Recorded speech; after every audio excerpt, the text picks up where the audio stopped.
চট্টগ্রামের মাঠে জয়ের ধারা অব্যাহত রাখল ফরচুন বরিশাল। বিপিএলের দিনের প্রথম ম্যাচে চিটাগাং কিংসকে ৬ উইকেটে হারিয়ে পয়েন্ট টেবিলের দ্বিতীয় স্থান আরও মজবুত করেছে কীর্তনখোলা পাড়ের দল।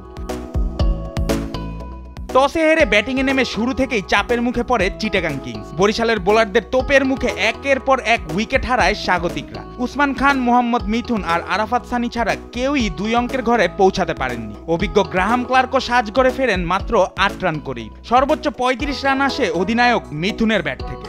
নির্ধারিত ২০ ওভারে ৮ উইকেটে মাত্র ১২১ রানেই গুটিয়ে যায় বন্দরনগরের দলটি। বরিশালের ফাহিম ও রিপন ভাগাভাগি করে নেন ৬ উইকেট। ১২২ রানের সহজ লক্ষ্য তাড়া করতে নেমেও শুরুতে বিপদে পড়ে ফরচুন বরিশাল। মাত্র ৮ রানেই মাঠ ছাড়েন অধিনায়ক তামিম ইকবাল। অন্যদিকে তৌহিদ হৃদয়ের ব্যাট থেকে আসে মাত্র ১ রান। এরপর দলের হাল ধরার চেষ্টা করেন মুশফিকুর রহিম ও মালান, তবে বেশি দূর এগোতে পারেননি মুশফিক। ১১ বলে ১০ রান করে তিনি ফেরেন সাজঘরে।